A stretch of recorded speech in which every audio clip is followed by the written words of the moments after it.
Excellent. Oh, wow. Right. Hello, everyone. Welcome. My name is Giles Whittell. I'm an editor with Tortoise, and we're thrilled to be here in the New York Times space and with the CBI. So this is the CBI's daily check-in on a special day of COP. It's Youth Day. You'll have heard the helicopters overhead. We don't have much time. We have three really interesting voices, so let's hear as much as we can from them. I want to start with Ray Newton-Smith, Chief Economist for the CBI. We're 5 days in.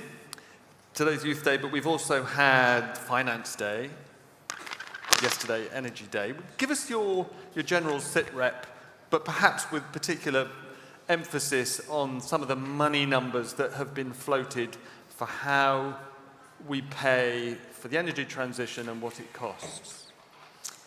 Yeah, so, I mean, look, I think for me, it's been a really positive summit so far. I mean, I think there's still so much more to be done here in Glasgow, but also around the world. I think the really hard work starts now. But I think we've seen some important announcements about phasing out coal, about what we're not going to do, so not heating things through coal energy. But I think we've also seen some positive about what businesses in particular will do, and it does feel like a more business-friendly COP. Businesses are here leading the charge, making their own commitments. And of course, it's great. Personally, I think it's great. We'll see on the streets today some youth really, talking about what is passionate to them. And I think for me, one of the narratives that I really want to shift is sometimes people say, well, yes, we need to tackle climate change, but we just can't afford to do this. It's too expensive. We can't transform our economy. And I say as an economist, we absolutely can and we must. There is no alternative.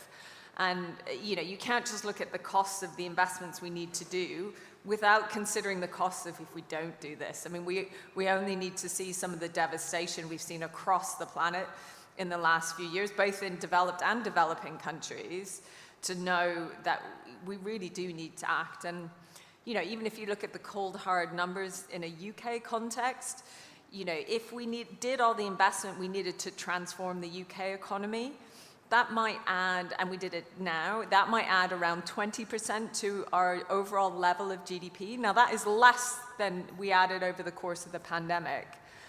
But if we didn't do that, investment over the next 10 years, over the next 50 years, we would see an increase in our debt of 100% because climate change would be impacting on our shores. It would be, we'd see more flooding in the UK and globally, and we'd have to adapt to that. And it's so much better that we invest now to create this transformation, and that the planet which we pass on to our future generations has less embodied carbon than it does now. And I really want the shift to focus on the carbon that's embodied in what we're creating, but so also the better lives we could have. Just explain what that means for non-economists. So I think one of the things that frustrates me is when we talk about the economy and GDP, let's measure what our growth is today. We should be looking at how much carbon we're producing to get that growth, right? I think I want everyone's numbers on how much carbon are we producing today to be a conversation we're having, rather than our economy grew by 2.3% in the last quarter. Okay, but how much carbon did it produce? And that is the conversation where, people are starting to talk about it, but it's not like a number that we all know and understand. And so when we say, okay, we want our economy to grow by 5%, I want to know over the next 10 years, I want to know how much carbon will we be producing, and I want that number of carbon to be reducing year upon year. That's how we tackle climate change. And all wishful thinking apart, do the businesses who the CBI represents buy into that concept? Because it's going to, you've explained that it might not, that long term it'll be good for bottom line, but there are going to be costs. Yeah, there absolutely are costs. And I think from the businesses we talk to, they are behind it. And in fact, it's been really encouraging, I think, since the pandemic, just how much the focus has stayed on sustainability. And I think that businesses have really seen the UK hosting COP26 as a real moment to get the policies we need to see in place on the UK. So they want strong regulations. We have a level playing field. So if you're a construction firm and you're building a home. You're not undercut by someone who's going to produce that with, we can build zero carbon homes tomorrow. We just need the regulation in place so that there's a level playing field and you're not undercut by someone who's going to produce a home with a higher amount of carbon in it. And we need investment by government. Some of the bigger scale investments we need, like if we're going to develop new forms of energy from hydrogen in a clean way, that's going to take a scale of investment from government and also private companies. So it is a private partnership, and I think the best example I have of that recently, of course, is the AstraZeneca vaccine, right? That was a partnership between Oxford University, vaccine group, and AstraZeneca that literally, I'm a benefit of that vaccine, literally definitely saved my bacon and many of us. So, that's the sort of scale of public-private partnership we need to see to deliver this transition. And I absolutely think businesses are up for it. I'm not saying any of this is easy. It's a lot of hard work by all of us. Okay, well, thank you. Let's come one notch down the sofa. Namir Chowdhury, co-chair of the Future Leaders Network. I was going to just introduce you as the sort of next Prime Minister, but we'll stick with that at the moment. And the youth delegate to the G20. So, Rain, that was a pretty positive assessment, right? I mean, as a journalist, I come to this with like a big bag of skepticism every day.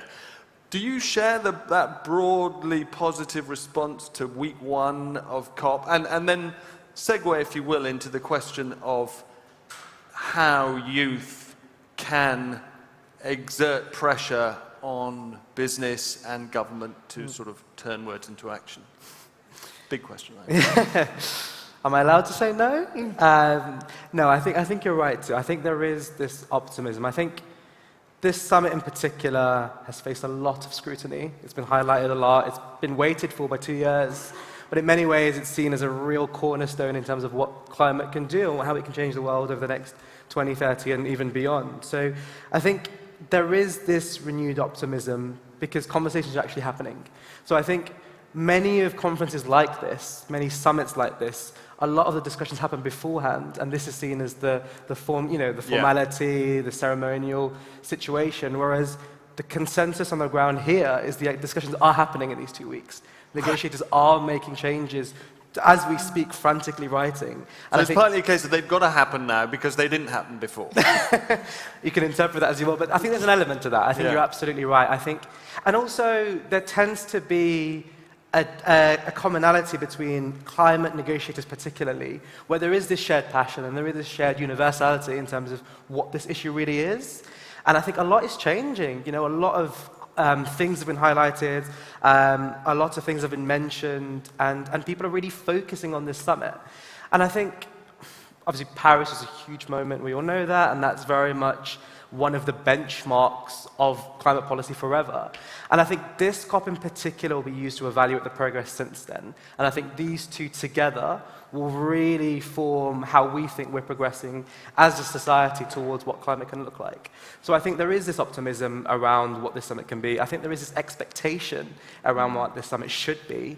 And I think that's really important because if that expectation exists, it's really hard to shy away from that. And it's really hard not to face accountability by that.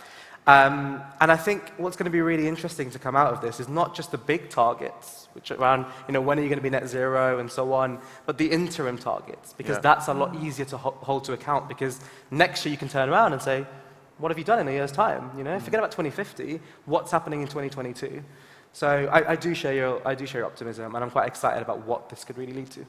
Okay, and on the youth empowerment question specifically, I stumbled into a Boris Johnson press conference 48 hours ago in the Blue Zone, just before he got in his private jet to fly down to an all-male dinner in the Garrick, etc., etc. And he actually made the very concise point that all these commitments will be worthless if not adhered to, and you can't imagine the anger that will follow if we don't stick to them. What's your sense then of the youth protest movement that is being very charismatically led, literally outside here? Are they pushing at the right pressure points? Are you pushing at the right pressure points? I like to think so. I think there are different channels that a young person can use. So a protest is a really, really important one. And it's being shown, people are seeing it across the world, what young people are doing, coming together to really protest that. And I think that's one important channel. But there are also other ones, and I think it's going to be interesting to essentially work out what those strategies should be. Because COP's happening now, but many of these conversations were happening by negotiators in March and April.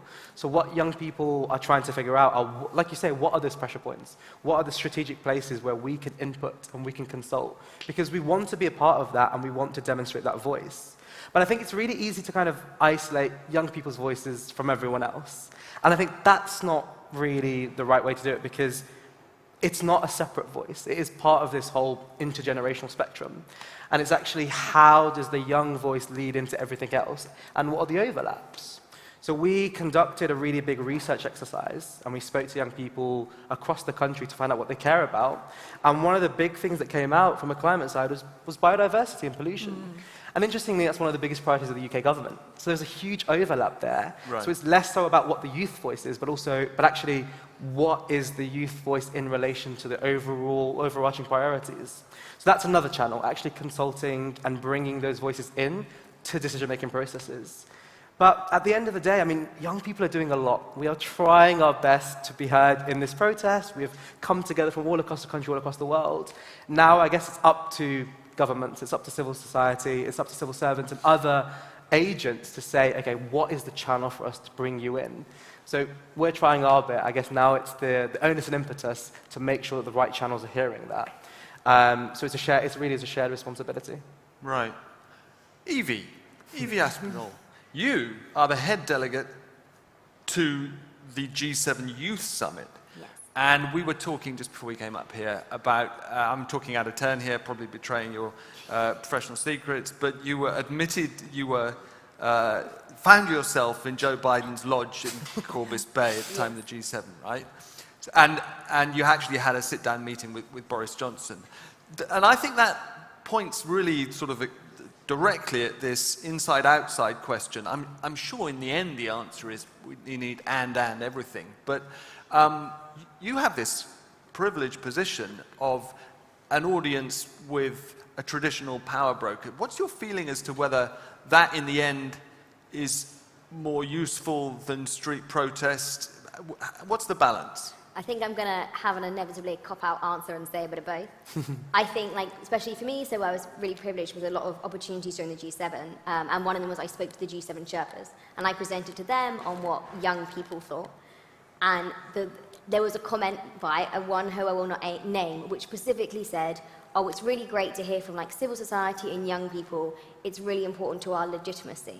And I felt like that summed it up, because it summed up that to him, he'd listened, he'd heard words, he was probably doing something else at the same time.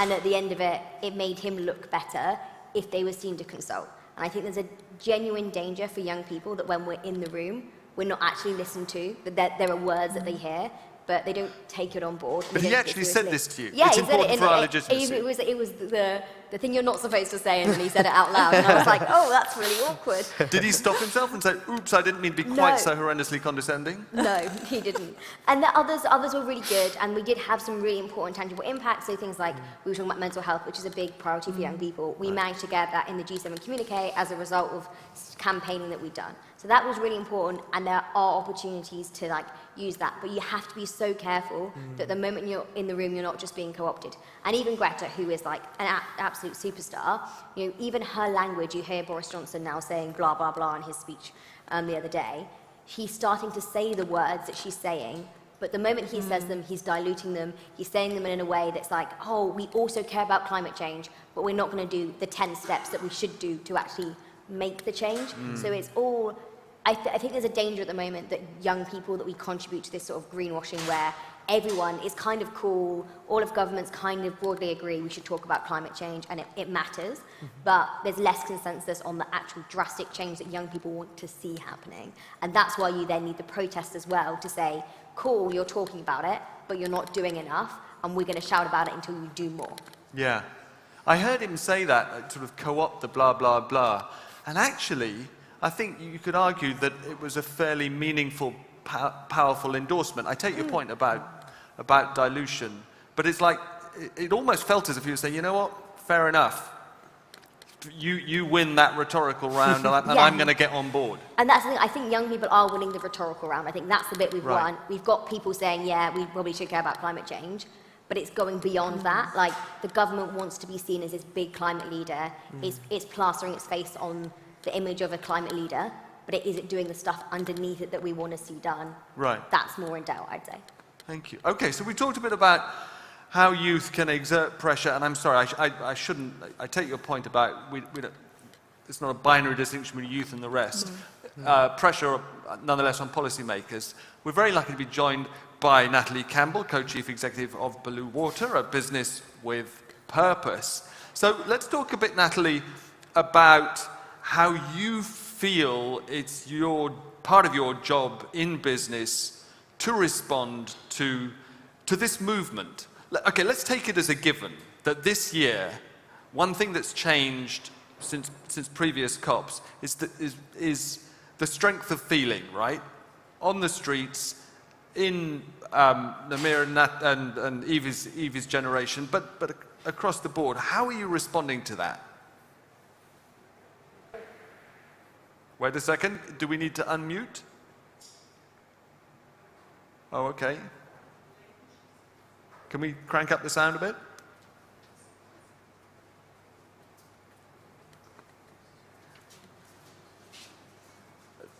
Natalie, try saying something, and if it doesn't work this time, we'll come back to you in a minute, and I'm sure we can get it to work.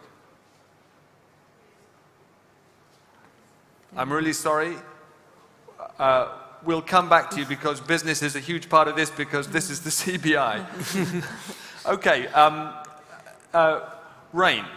I don't know if Belu Water is a member, but we were talking just before we came on about the fact that chief executives are humans. A lot of them have kids. And again, I don't want to be binary about this. I happen to have some myself. But I've heard a lot of business leaders say, you know what, one of the biggest factors in the sea change, and there is a sea change, you know, it's not, environmental questions are no longer siloed in an ESG department, is literally the conversations across the kitchen table. Is that too simplistic, or is that happening? I think it's definitely a factor, and I say that as a parent as well. I've got four kids, and so my oldest daughter if she were in Glasgow, she would be out on the streets. She has certainly been on the streets where I live.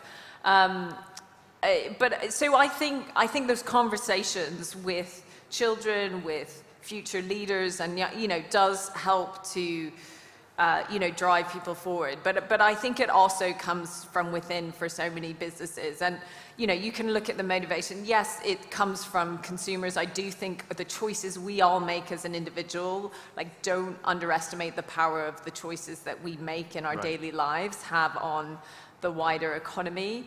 And it's absolutely as well about how the staff they want to attract, the talent. I think as well, in any job that you are in, ask the right questions. The power of questions, I think, to drive change. How is the heat in your building that you're working in? Where does that come from?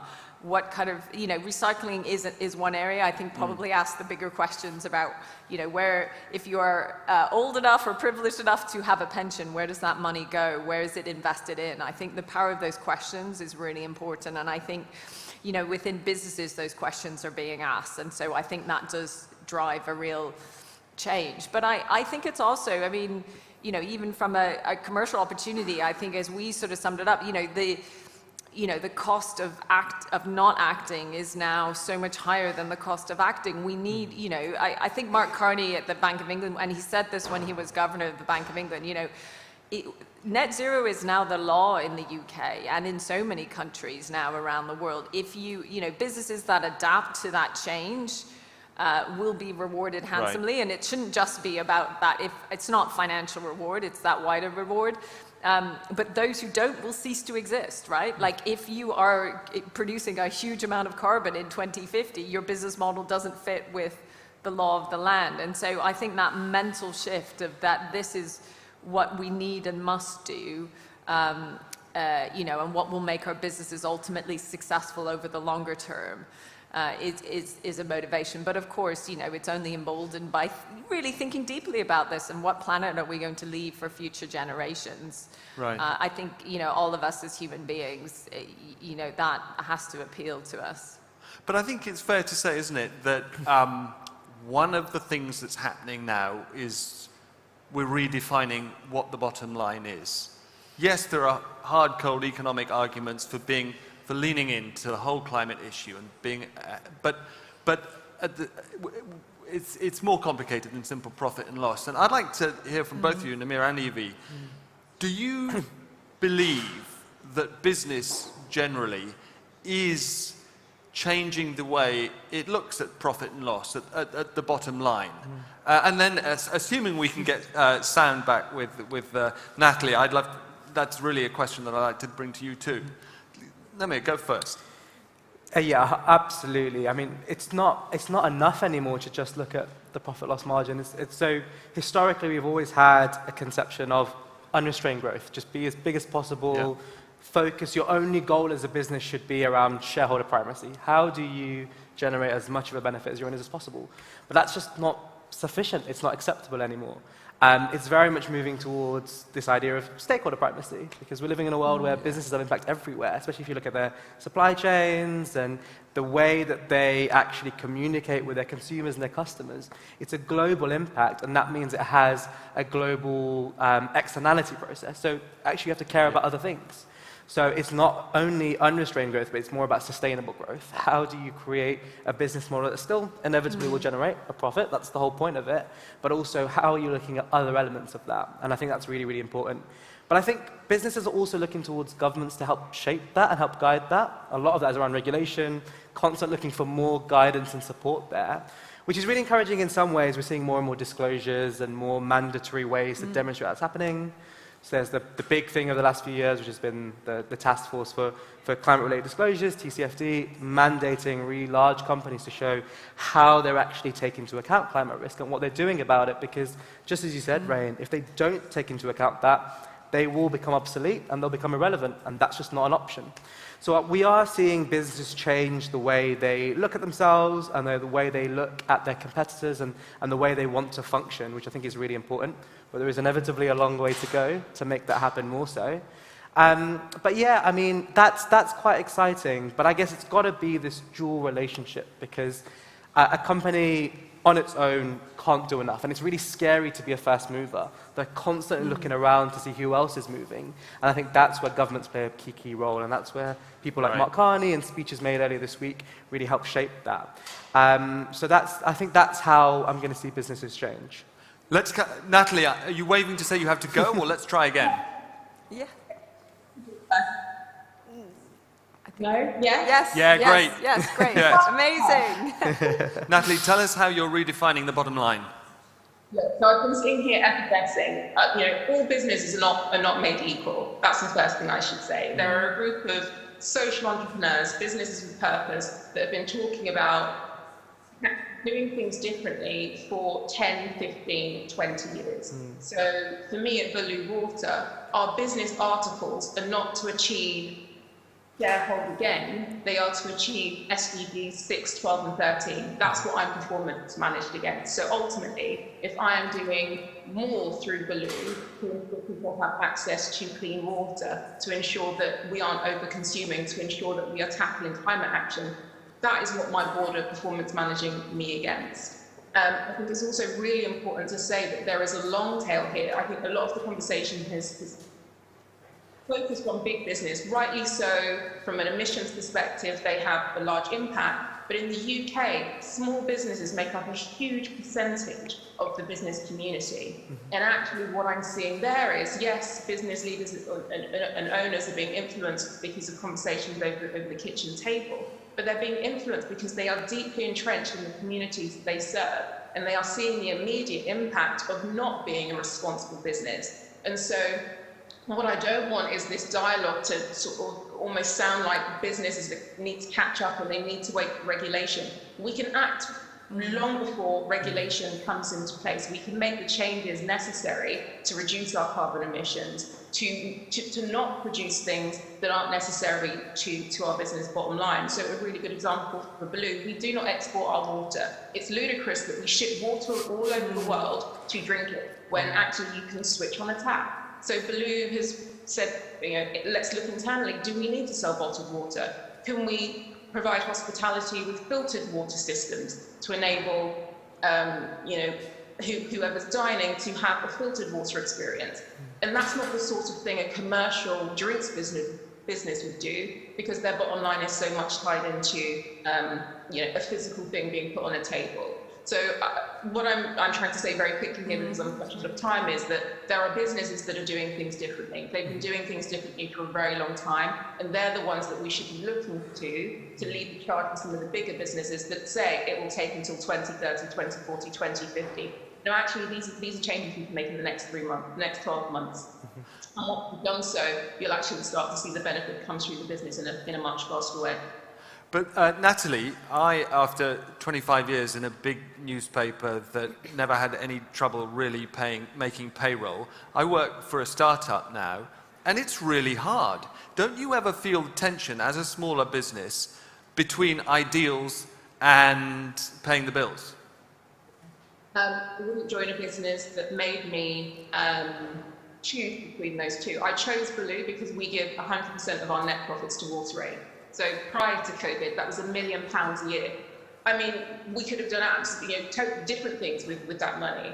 For Belu, it's fundamental to who we are to operate in that way. So there is no tension.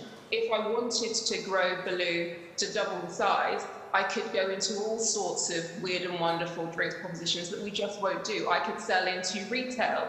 There's no need for us to do it because this is already a saturated market. Right. And so I think the reality is that Belu is built in a very different way. It's built to do better for society. It's built to do better for the environment. And so the decisions we make have that at the heart, as opposed to we are here to grow, to exit, to ultimately make someone down the line rich. I have no issue with money. I have a lot of issues with greed.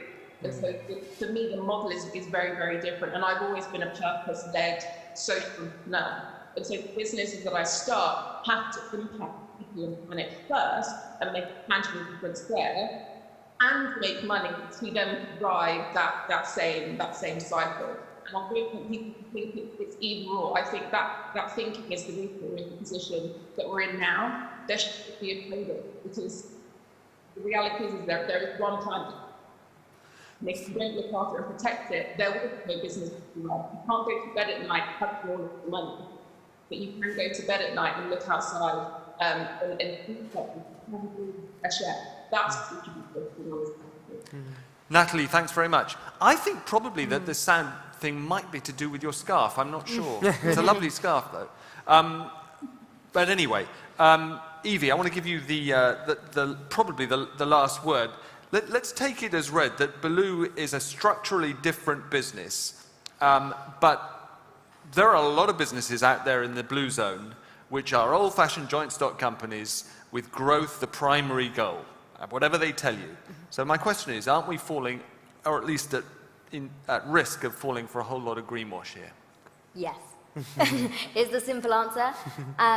The cynical answer, perhaps. But I do think there is a genuine desire from a lot of people, inspired perhaps by, as Rain was saying, about the young people they know and the activists that they know who care about this. And actually, there is that pressure.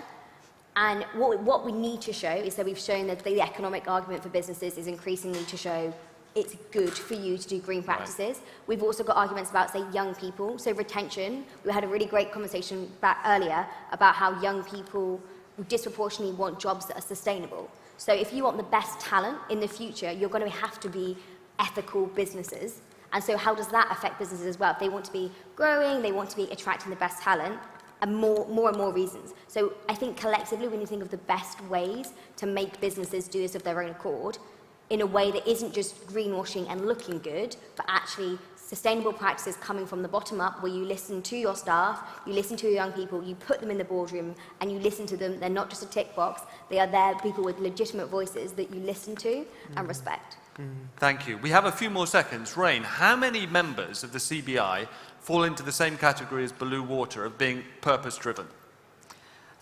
I think it's a real spectrum, and I think what I found really inspiring from what Natalie was talking about is almost what they're not producing, right? Like not going into markets that are oversaturated and really having that conscious effort to think about what you are doing and why you are doing it and using profit to solve the world's problems rather than make them worse. Well, one thing has been absolutely clear from COP so far is this problem doesn't get solved without business behind it. There's got to be a massive multiplier effect. Thank you so much. Natalie, I'm glad we got to hear from you in the end. Rain, Namir, Evie, that's it for this CBI check-in, or what are we going to call it? There'll be another one, I think, every day next week. Do join us.